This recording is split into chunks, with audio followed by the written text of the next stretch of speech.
In the contested space we are called to inhabit, imagine seeing our communities informed and transformed by the power of the gospel for the glory of God. What would this transformation look like? We believe it looks like a people moving together, from suppression to celebration, from distraction to connection, from isolation to community, and from consumption to contribution. This is Crosspoint Together.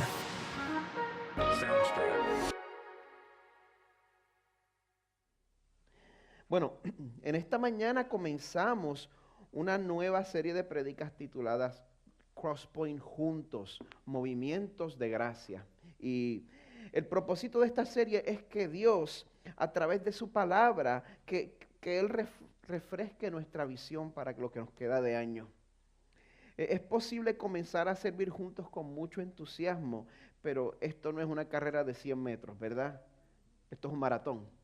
Y no nos damos cuenta cuando poco a poco el mundo alrededor de nosotros va haciendo nuestra visión cada vez más borrosa. Y la rutina de nuestra vida comienza a acaparar el paisaje, y ahogar nuestro sentido de resolución. Eso fue lo que sucedió con la tripulación de Cristóbal Colón. Vamos a tomar un momento para poner a un lado todas sus opiniones sobre Cristóbal Colón, y síganme por ahora para esto. Esto sucedió con la tripulación de Cristóbal Colón cuando salió de España y básicamente terminó descubriendo el Nuevo Mundo por accidente. La tripulación que venía junto a él se comenzaron a desesperar ya cuando iban 3 meses en el trayecto, imagínense, en una embarcación que es básicamente conducida por vela desde Europa hasta justo al norte del Caribe. Todo el tiempo que tiene que haber tomado eso cuando usted no sabe lo que le espera. Una revista web en España describe la situación, dice: 3 meses tardaron los 100 hombres que siguieron a Colón en su odisea a las Indias en perder su temple, su valor y acaso la fe. 3 meses desde aquel 3 de agosto de 1492, en que salieron del puerto de Palos de la Frontera sobre las 3 carabelas más famosas de la historia. Y entre el 10 y el 11 de octubre de ese mismo año, los marineros organizaron un motín sin saber que 24 horas más tarde divisarían la costa de lo que es hoy América. 24 horas antes.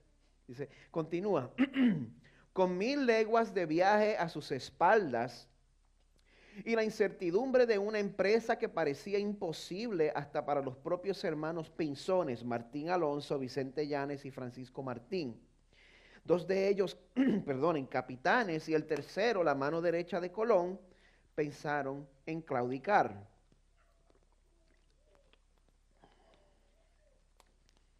Se dice que Martín Alonso y Colón discutieron en el camarote y que quizás le reprochase sus errores de cálculo. Pero Colón, que arriesgaba su buen nombre ante la reina de España, pidió 3 días más. 3 días en los que arreglar 3 meses. Si no, volverían a casa. Al día siguiente, el líder de la expedición cuenta en su diario de viaje cómo empiezan a aparecer señales de esperanza flotando en el agua del océano Atlántico. Pequeñas ramas y cañas y bandadas de aves como golondrinas de mar. Con estas señales respiraron y se alegraron todos. Querida iglesia, un momento histórico. Por poco no sucede, porque a 24 horas de llegar a tierra firme, la tripulación perdió su visión. ¿Me siguen? Qué bueno que eso nunca pasa en el pueblo de Dios, ¿verdad? Bueno. Cuando los israelitas fueron liberados de la esclavitud, la cual habían sufrido por Egipto por 400 años, su camino a la tierra prometida es interrumpido al llegar al Mar Rojo y se dan cuenta que el ejército de Faraón había salido a la cacería de ellos. Y en ese momento el mismo pueblo que había sido testigo de cómo la mano de Dios había intervenido directa y milagrosamente para librarlos de 400 años de esclavitud, ese mismo pueblo tuvo una pérdida de visión instantánea cuando fijaron sus ojos en sus circunstancias. Éxodo 14, 10 al 12 lo describe. Al acercarse Faraón, los hijos de Israel alzaron los ojos y aquí los egipcios marchaban tras ellos. Entonces los hijos de Israel tuvieron mucho miedo y clamaron al Señor. Y el mismo pueblo que había visto el ángel de la muerte discriminar entre el pueblo de Dios y el resto, fueron las mismas personas que dijeron: ¿acaso no había sepulcros en Egipto para que nos sacaras a morir en el desierto? ¿Por qué nos has tratado de esta manera, sacándonos de Egipto? ¿No es esto lo que te hablamos en Egipto, diciendo: déjanos para que sirvamos a los egipcios? Porque mejor nos hubiera sido servir a los egipcios que morir en el desierto. Y la cosa es que nosotros no somos mejores. Nuestras situaciones individuales pueden tener el mismo efecto en nuestro nivel de entusiasmo. Quizá tú no sientes el mismo entusiasmo para ser parte de la obra de Dios porque estás en una situación que te está desanimando. Pues así como Colón pidió 3 días, pues yo les pido que me concedan hoy y los próximos 4 domingos. Y mi oración es que Dios nos imparta nuevos ánimos para que podamos continuar nuestra travesía juntos. Amén. Bueno, pasar visión regularmente es una necesidad. Proverbios 29, 18 dice que donde no hay visión, el pueblo se desenfrena. Es responsabilidad mía. Mi esperanza es que cuando yo comparta lo que nos enseña la Biblia, que no quede ninguna duda sobre nosotros aquí, sobre cuál es nuestra misión como iglesia. Y que eso imparta un sentido de valentía a nuestros corazones para que todos los que sirven en Crosspoint Español lo hagan con un fuerte sentido de resolución, que estemos resueltos sin importar lo que vayamos a encontrar. Así que les voy a pedir que busquen en sus Biblias en Hechos 1, versículos 1 al 11. Hechos es el 5.º libro del Nuevo Testamento. La Biblia se divide entre el Antiguo y el Nuevo Testamento. Cuando llega al Nuevo Testamento tenemos a Mateo, Marcos, Lucas, Juan, Hechos. El 5.º libro del Nuevo Testamento, busque el principio, capítulo 1, y vamos a estar leyendo versículos 1 al 11. Y si usted no tiene Biblia, usted puede usar la que tiene al frente. Y cuando terminemos, si usted no tiene Biblia, no la tiene que devolver. Ese es nuestro regalo para usted. Mi esperanza es que esta serie nos dé un sentido más claro de lo que es nuestra misión, de lo que es nuestra visión. Y que no hay nada mejor que nosotros poder echar un vistazo juntos a lo que ha sido la inspiración para esa misión y esa visión, porque eso no fue algo que se nos ocurrió a nosotros. Nuestra misión y nuestra visión está inspirada en lo que la Biblia nos enseña a nosotros a través del libro de los Hechos. El autor de este libro fue Lucas, el mismo Lucas que escribió el Evangelio de Lucas. De hecho, se considera que el Evangelio de Lucas y Hechos de los Apóstoles son 2 tomos de la misma obra. Aquí estamos viendo a la iglesia cristiana en sus comienzos y en el pasaje de hoy vamos a revisar nuestras órdenes de marcha. Así que voy a estar leyendo en Hechos 1, del 1 al 11, de la Biblia de las Américas. Y este es el momento en el cual el Señor nos va a hablar directamente. ¿Sí? Dice así: el primer relato que escribí, Teófilo, trató de todo lo que Jesús comenzó a hacer y enseñar, hasta el día en que fue recibido arriba, después de que por el Espíritu Santo había dado instrucciones a los apóstoles que había escogido. A estos también, después de su padecimiento, se presentó vivo con muchas pruebas convincentes, apareciéndoseles durante 40 días y hablándoles de lo concerniente al reino de Dios. Y reuniéndolos, les mandó que no salieran de Jerusalén, sino que esperaran la promesa del Padre, la cual les dijo: oísteis de mí, pues Juan bautizó con agua, pero vosotros seréis bautizados con el Espíritu Santo dentro de pocos días. Entonces los que estaban reunidos le preguntaban diciendo: Señor, ¿restaurarás en este tiempo el reino a Israel? Y él les dijo: no os corresponde a vosotros saber los tiempos ni las épocas que el Padre ha fijado con su propia autoridad. Pero recibiréis poder cuando el Espíritu Santo venga sobre vosotros, y me seréis testigos en Jerusalén, en toda Judea y Samaria, hasta los confines de la tierra. Después de haber dicho estas cosas, fue elevado mientras ellos miraban, y una nube le recibió y le ocultó de sus ojos. Y estando mirando fijamente al cielo mientras él ascendía, aconteció que se presentaron junto a ellos dos varones en vestiduras blancas, que les dijeron: varones Galileos, ¿por qué estáis mirando al cielo? Este mismo Jesús que ha sido tomado de vosotros al cielo, vendrá de la misma manera, tal como le habéis visto ir al cielo. Esta es palabra del Señor. Y Señor, te damos gracias por tu gran plan de salvación y porque nosotros tenemos privilegio de ser parte de ese reino. No hay ninguna razón por la cual nosotros deberíamos ser parte de eso, Señor. Aparte de tu gracia, aparte de tu misericordia. Bendito Dios Jesús, yo te doy gracias por pagar el castigo que me tocaba a mí pagar. Gracias por vivir la vida que se supone que yo viviera. Espíritu Santo, te doy gracias por abrir nuestros ojos a este gran regalo. Dios Trino, permite que tu palabra nos transforme en esta mañana, Señor, que traspase los corazones y nos capacite para vivir en tu misión, Señor, para tu gloria. En el nombre de tu Hijo Jesús lo pedimos. Amén. Es imposible pelear contra un enemigo invisible. Voy a tratar de decirlo otra vez sin que me salga tan puertorriqueño. No es pelear. Es imposible pelear en contra de un enemigo invisible. Para poder ganar una guerra es imprescindible identificar el enemigo. La palabra de Dios nos enseña que tenemos tres enemigos principales. Rapidito identificamos a Satanás, pero también existe el mundo y existe la carne, yo. Estos enemigos han tramado cómo atacar y desanimar el pueblo de Dios a través de la historia, desde el comienzo de la iglesia. Si usted se fija, usted verá que la iglesia ha sido perseguida desde su nacimiento, y en la mayoría del mundo ser cristiano es sinónimo de ser perseguido, de ser atacado.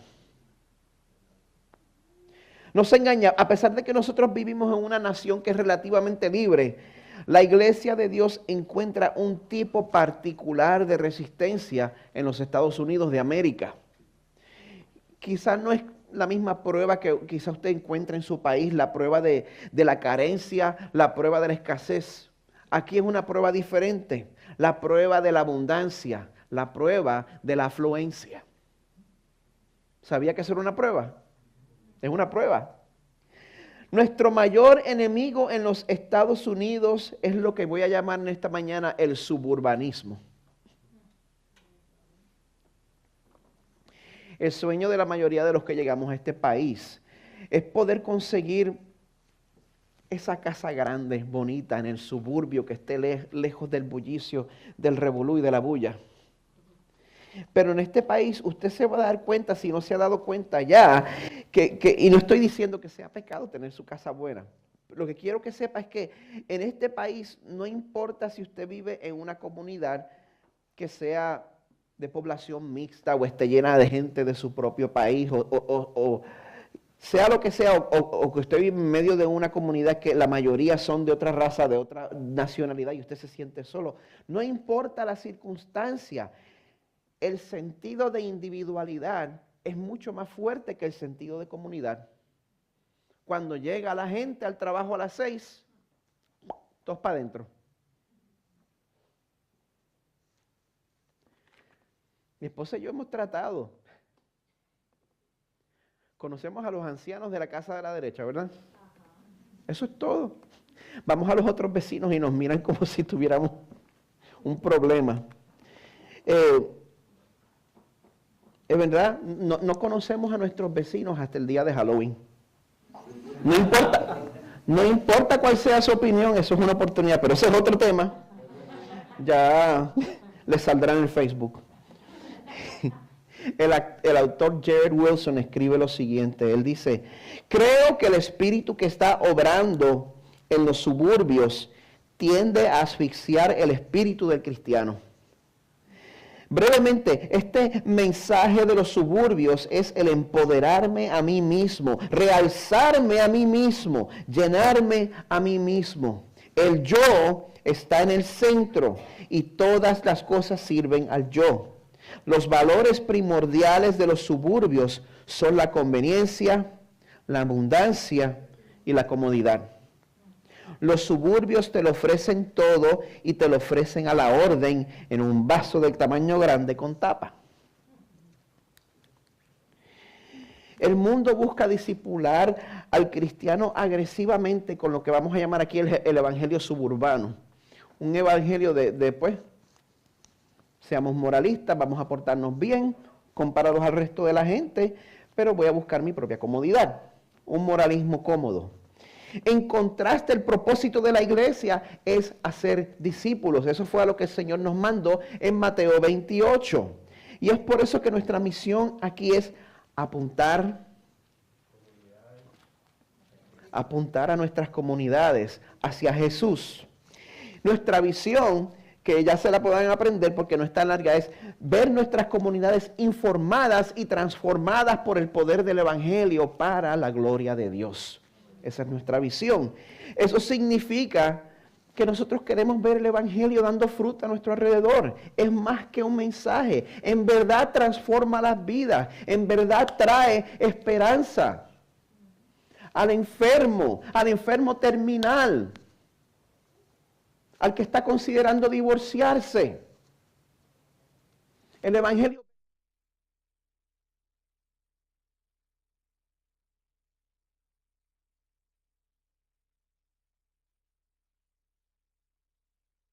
dice que la vida es de cierta manera. El cristianismo nos predica que es de otra manera diferente. Las tensiones entre estas visiones opuestas es lo que queremos llamar el espacio disputado, donde está la guerra. El espacio disputado en tu mente, en tu corazón. Es dentro de esa tensión del espacio disputado que somos llamados a tener nuestros ojos puestos en Jesús. Es dentro de la tensión del espacio disputado que somos llamados a apuntar nuestras comunidades hacia Jesús. Es dentro de la tensión del espacio disputado donde a la gente no le interesa que nosotros somos llamados a ir y a ser discípulos. Pero lo único que va a hacer la diferencia en nuestros corazones no es que yo los esté regañando esta mañana para que se sientan mal porque viven en un suburbio. Y digan, bueno, si es verdad, y comenzamos, y entonces a los 6 meses pues se nos acaba el vapor. La única fuente confiable, la única fuente consistente, la única fuente sostenible de pasión y de visión es el meditar constantemente en lo que Dios ha hecho por nosotros a través de su vida, muerte y resurrección. ¿Usted se da cuenta de eso? Si usted encuentra que en su vida la pasión por el Señor es inconsistente, sube, baja, sube, baja, sube, baja, le pregunto, ¿está meditando en lo que el Señor ha hecho por usted? Esa es una fuente consistente, si usted de verdad se da cuenta de las implicaciones y aplicaciones del hecho de que para que el Señor lo aceptara usted, primero tuvo que matar a su hijo. Si eso no es una fuente de pasión, yo no lo puedo ayudar. Por eso yo le propongo que las vidas centradas en el Evangelio son vidas de celebración en las cuales nuestro Creador nos conecta con una comunidad de discípulos a la cual contribuimos para la gloria de Dios. Casi siempre las ideas centrales me gusta que sean cortas, perdonen, esta semana no pudo ser. Por lo menos la ilustración estuvo mejor que la semana pasada. Bueno, cuando consideramos el pasaje de hoy debería mover nuestros corazones de la supresión a la celebración. En Romanos 1 nos dice que tenemos tremendo problema con la verdad. Nuestra tendencia es suprimir la verdad. Y cuando nosotros, este pasaje, cuando lo leemos, nos debe mover de la supresión hacia la celebración cuando nos damos cuenta que la obra de Cristo no ha terminado todavía. Los primeros 2 versos nos dicen, el primer relato que escribí, Teófilo, trató de todo lo que Jesús comenzó a hacer y a enseñar. Primero que nada, es bien interesante el hecho de que Lucas se está refiriendo a un Teófilo. Eso es un nombre que no es judío, es un nombre gentil. Estábamos viendo que ya el cristianismo se estaba empezando a regar por pueblos fuera de los judíos. Dice, el primer relato trató de todo lo que Jesús comenzó a hacer y enseñar hasta el día en que fue recibido arriba, después de que por el Espíritu Santo había dado instrucciones a los apóstoles que había escogido. ¿Cuál es este primer relato? ¿A qué se refiere Lucas cuando está hablándole a Teófilo sobre su primer relato? ¿De qué está hablando? Del Evangelio de Lucas. Exacto. Ese libro incluye varios sucesos. Incluye el nacimiento de Jesús. El Dios del universo, el Dios eterno, el Dios que no tiene fin, el Dios que nunca comenzó, piensen eso un ratito, entra dentro del tiempo. Concebido por el Espíritu Santo, así que estamos hablando de 100% Dios. Nacido de María. Estamos hablando de 100% hombre. El nombre técnico de eso es la unión hipostática de Jesús. La unión de sus dos naturalezas completas, 100% hombre, 100% Dios. El Jesús que condescendió y entró al arrabal de la historia humana. Este libro también incluye los milagros de Jesús, el Jesús que echó fuera demonios, el Jesús que sanó a los enfermos, el Jesús que resucitó a los muertos. Y este libro también incluye las palabras de Jesús. ¿Qué dijo Jesús? ¿Qué cosas dijo Jesús? Él se llamó a sí mismo Hijo de Dios. Él se llamó a sí mismo la verdad. Él se llamó a sí mismo la única esperanza de salvación. Este primer relato, el Evangelio de Lucas, nos cuenta sobre la vida de Jesús, una vida sin pecado, una vida de perfecta sumisión a la voluntad del Padre. ¿Cuántos de ustedes se pueden identificar con eso? No levante la mano, porque yo tampoco. Sometiéndose 100% a la voluntad del Padre, con gozo, con completa confianza. Una vida que nosotros nunca vamos a poder vivir. El primer relato, el libro de Lucas, también nos cuenta sobre la muerte de Jesús. Una muerte digna de un criminal. Si hay una incongruencia grande en la historia, es el hecho de que la mejor persona del mundo, la más hermosa, la más deseable, la más virtuosa, sufrió la muerte de más ignominia, de más humillación. La muerte que todos merecemos por nuestro pecado. Empezando por esa que es mi nena de 9 años. La muerte que merecemos todos de nacimiento. El castigo que trajo paz entre nosotros y el Padre, a quien nosotros habíamos ofendido con nuestro pecado. Este primer relato del libro de Lucas también, ¿sabes? Nos habla de la resurrección de Jesús.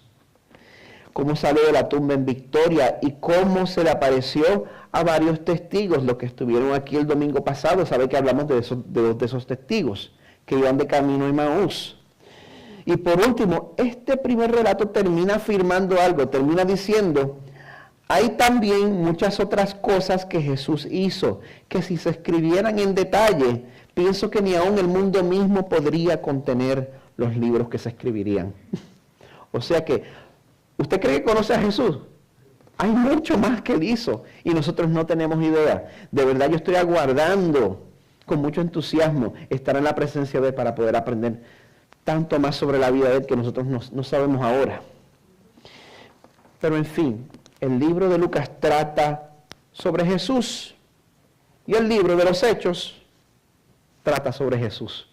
No hay diferencia en cuanto a eso. El libro de los Hechos trata también sobre nuestro Salvador. El libro de Lucas trata sobre lo que Jesús comenzó a hacer y el libro de los Hechos trata sobre lo que Dios continúa haciendo después que Cristo ascendió a los cielos a la mano derecha del Padre. Así que el pasaje de hoy también debe mover nuestros corazones de la distracción a la conexión. Al ver que el ministerio de Cristo continúa hoy en día. Hablando de los apóstoles, dice que a estos también, en el verso 3, después de su padecimiento, del padecimiento de Jesús, se presentó vivo con muchas pruebas convincentes y apareciéndoseles durante 40 días y hablándoles de lo concerniente al reino de Dios. Una vez más, entre ellos estaban los dos discípulos que mencionamos el domingo pasado. Después de aparecer a sus discípulos, el verso 4 nos dice, reuniéndolos, les mandó que no salieran de Jerusalén, sino que esperaran la promesa del Padre, la cual les dijo, oísteis de mí. Pues Juan bautizó con agua, pero vosotros seréis bautizados con el Espíritu Santo dentro de pocos días. Tome un momento para meterse dentro de la mente de los discípulos cuando Jesús les da esas instrucciones. Está a punto de subir al cielo y les dice a ellos, esperen aquí, esperen la promesa. Juan bautizó con agua, yo los voy a bautizar a ustedes con el Espíritu Santo. ¿Qué es eso? ¿Qué es ser bautizado con el Espíritu Santo? ¿Vamos a tener que volver al río Jordán? Se van a abrir los cielos otra vez, va a bajar una paloma, vamos a oír la voz del Padre audiblemente. Yo estoy seguro que ellos en verdad, aunque era lo que había sido prometido a través de los siglos, no sabían qué esperar, que no habían categorías en su cabeza para imaginar la importancia de la comisión que tenían. Pero nosotros hoy tenemos el privilegio de proclamar al mundo alrededor de nosotros que nuestra vida tiene propósitos más importantes y más elevados que pasar la noche viendo Netflix. No les estoy tirando, en verdad, pero su vida tiene mucho más propósito que eso. Le podemos proclamar al mundo que sus vidas no están limitadas a sus realidades inmediatas y percibidas, sino que la historia de cada una de nuestras vidas está conectada directamente a la iglesia que Dios ha escrito para la humanidad. ¿Sabía eso? Que la historia de su vida está conectada a la historia que Dios ha escrito para la humanidad. Si no sabemos eso, únicamente pendientes a nuestras circunstancias inmediatas. Y ese era el caso con los discípulos. Los rabíes judíos enseñaban que el derramamiento del Espíritu Santo iba a suceder cuando el reino de Israel fuera restaurado. Se basaban en textos, por ejemplo, como Ezequiel 39, que dice, sabrán que yo soy el Señor su Dios, los hice ir al cautiverio entre las naciones y después los reuní de nuevo en su propia tierra sin dejar allí a ninguno de ellos. No les ocultaré más mi rostro porque habré derramado mi espíritu sobre la casa de Israel. Por eso todos esperaban que la llegada del Espíritu Santo coincidiera con el restablecimiento de Israel. Y es por eso que ahora me hace sentido que ellos le preguntan a Jesús, Señor, ¿restaurarás en este tiempo el reino de Israel? Es bueno que yo sepa eso porque después que ellos han estado con Jesús y han compartido tanto con Él y han visto que el reino de Él no es un reino de este mundo, no es un reino de esta tierra, entonces a lo último, cuando está a punto de ascender al Padre, ellos todavía vienen con la misma pregunta de siempre, ¿vas a restaurar el reino de Israel? Somos iguales, yo soy igual. Y lo que hace Jesús es que con amor, igual que conmigo, ajusta nuestra perspectiva. Nos toma por la cara, como hacemos con los niños. Atiéndeme acá. mírame a mí. No, mírame a mí. Así por la cara te agarra y te dice, mírame a mí. Y nos deja saber que el reino de Dios se extiende mucho más allá de nuestras tribus particulares que nos gustan. Por eso el pasaje de hoy tiene que mover nuestros corazones del aislamiento a la comunidad. Cuando vemos que Dios nos da el poder para proclamar sus buenas noticias al mundo entero. El mundo hoy está más conectado que nunca. Y nosotros tenemos ese privilegio. Pero volviendo aquí, Jesús corrige a sus discípulos, quienes están todavía empeñados en que Jesús pues cambie sus circunstancias inmediatas. Y se parecen a mí, se parecen a usted. Señor, vas a cambiar las cosas aquí. Señor, vas a cambiar este gobierno. ¿Cuándo vas a traer la estadidad a Puerto Rico? ¿Cuándo vas a traer la independencia a Puerto Rico?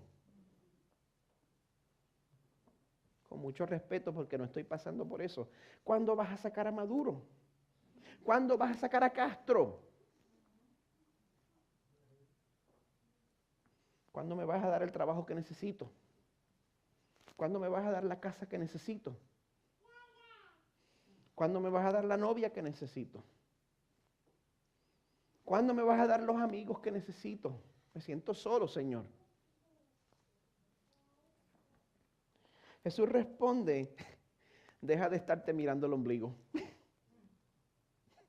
Deja de estarte mirando el ombligo porque el trabajo que tengo para ti es mucho más importante. Y te voy a dar el poder que necesitas para que lo puedas hacer de una manera en la que tú no te vas a llevar el crédito, yo me lo voy a llevar.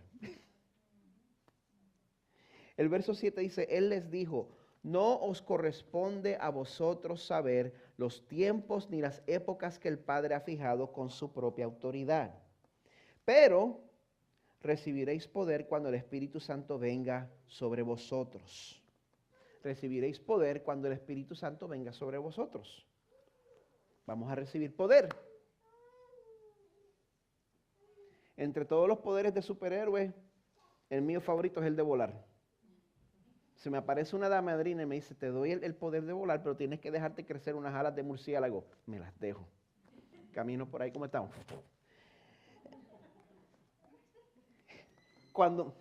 ¿Cómo me recupero de esas? Vamos a seguir mejor. Les dejé saber demasiado.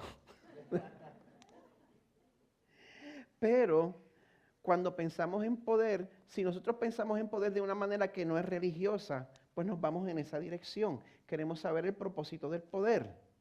¿Para qué es ese poder? Es una pregunta muy importante. ¿Para qué es el poder del Espíritu Santo? Porque muchas personas malinterpretan el propósito del poder del Espíritu Santo. Yo lo veo en Facebook todos los santos días. ¿Para qué es el poder del Espíritu Santo? Para brincar, gritar y romper sillas. Para tumbarte al piso. Para que te revuelques una vez yo te tumbe al piso. Para asustar a las visitas y asegurarse que no vuelvan. Lo bueno es que el Señor nos dice el propósito de ese poder. El verso 8 termina diciendo, me seréis testigos en Jerusalén, en toda Judea y Samaria y hasta los confines de la tierra. Los discípulos tuvieron que poner a un lado sus aspiraciones de derrocar a los romanos que ya los tenían cansados. Usted sea sincero, ponga la religiosidad al lado. Yo sé que estamos en la iglesia, pero póngalo a un lado un momentito. Seamos sinceros. Cuando usted tiene el pensamiento de que el Señor traiga el castigo a esa persona que le hace la vida de cuadritos, usted no se relame. No se lo goza un poquito por dentro. Ponga a un lado esas aspiraciones. Yo tengo que hacer también. No permita, aunque sean buenas aspiraciones, no permita que las cosas que nosotros deseamos tanto se conviertan en un tropiezo para que nosotros cumplamos la visión y la misión que Jesús nos ha dado directamente. Hay una misión directa de nuestro Señor. No permita que sus ambiciones y aspiraciones se interpongan. La misión de compartir Lo que Cristo ha hecho en nuestras vidas se extiende a Jerusalén, Orlando, toda Judea, el estado de la Florida, toda Samaria, los Estados Unidos de América, y hasta los confines de la tierra, su país a donde el Señor le lleve. ¡Qué privilegio tan grande! Por último, el pasaje de hoy debe mover nuestros corazones del consumo a la contribución, cuando vemos que la misión de Dios para nosotros continúa. Dice el verso 9, después de haber dicho estas cosas, fue elevado mientras ellos miraban, y una nube le recibió y le ocultó de sus ojos. Y estando mirando fijamente al cielo mientras él ascendía, aconteció que se presentaron junto a ellos dos varones en vestiduras blancas, que les dijeron: varones galileos, ¿por qué estáis mirando al cielo? Este mismo Jesús que ha sido tomado de vosotros al cielo, vendrá de la misma manera, tal como le habéis visto ir al cielo.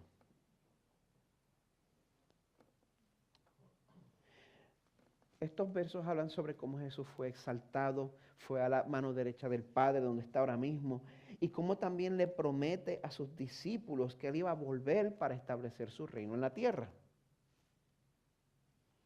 Y ahora mismo la iglesia vive en medio de esos dos tiempos, el tiempo de la ascensión y el tiempo de la revelación de Cristo, y nosotros estamos ahí, estamos en ese espacio. Mi gente, no se supone que estemos pasando ese tiempo solamente mirando a los cielos. No me refiero al eclipse de mañana. No. Me refiero a la gente como yo que les gustan las doctrinas de la gracia. Nosotros podemos pasar tiempo mirando al cielo, esperando que Jesús vuelva, envueltos en debates de Facebook. Eso no debe ser así. Nosotros tenemos una misión. El Señor ha enviado el Espíritu que nos da el poder para cumplir esa misión. El Señor no te ha dicho, pues ve, encárgate de las cosas y vamos a ver cómo te sale. Buena suerte. No ha sido así. El Señor nos ha dado pues una misión para la cual ninguno de nosotros está calificado. Pero ha prometido darnos poder. La victoria es inevitable. Es imposible fracasar esta misión. La misión en la que Jesús nos dice: me seréis testigos en Jerusalén, en toda Judea y Samaria y hasta los confines de la tierra. ¿De qué somos testigos ante el mundo? Hay que ser testigo de algo. Eso me recuerda a un corito viejo. Decía: yo soy testigo del poder de Dios, de los milagros que Él ha hecho en mí. Yo era ciego y ahora veo la luz gloriosa que me da Jesús. La luz que me mostró que a pesar de yo haberme criado en la iglesia y de aprender mucha teología, esa luz me mostró que mi corazón estaba lleno de corrupción y de pecado, igual que todos los demás. La luz que me mostró, como dije al principio, que para que Dios me pudiera aceptar a mí, Él primero tuvo que matar a su hijo.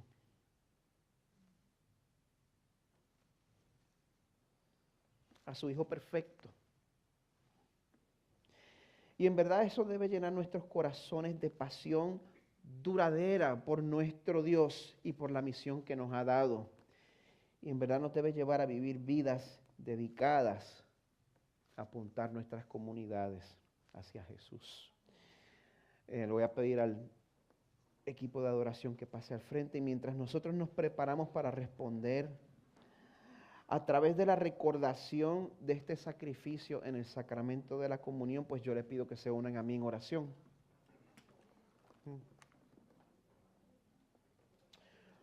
Les recuerdo que el sacramento de la comunión es para los que han recibido a Cristo como su Salvador. Estamos recordando lo que Él hizo. Estamos declarando al mundo que para que nosotros fuéramos reconciliados al Padre, sangre tuvo que ser derramada. No podemos vivir como si eso nos importara y entonces pasar en el fin de semana a tomar la comunión.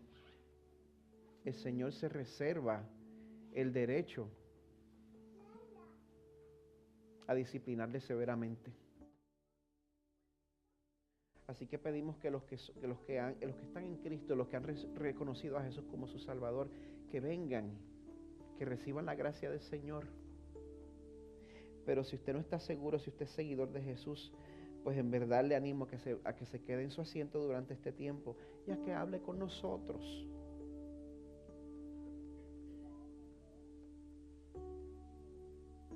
Si no está seguro si usted es seguidor de Cristo, eso no es una buena posición. Yo no quiero que usted esté en paz. Estamos aquí, estamos disponibles. Queremos ayudarles a ver lo que es ser seguidor de Jesús. Así que si el Señor le está inquietando, responda hoy. Hoy es el día, este es el momento.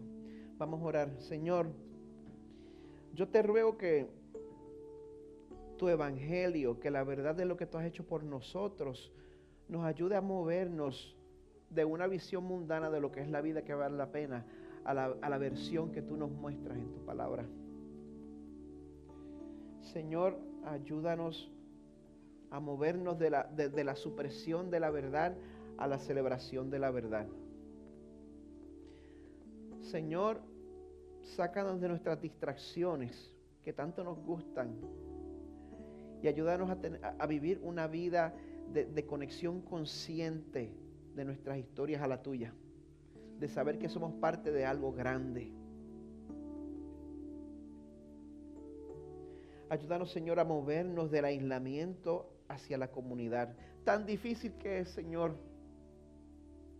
Yo soy introvertido, yo sé lo que es querer quedarme en casa cuando ya baja el sol. Señor, pon en nosotros un deseo de buscarnos, de encontrarnos y de interactuar de manera deliberada, Señor, para examinar las Escrituras y ver cómo tú nos quieres cambiar. Señor, ayúdanos a movernos de consumo a contribución. Que sabiendo, Señor, que estamos procediendo de una posición de aceptación, nosotros con gozo nos lancemos de cabeza a servir en tu obra.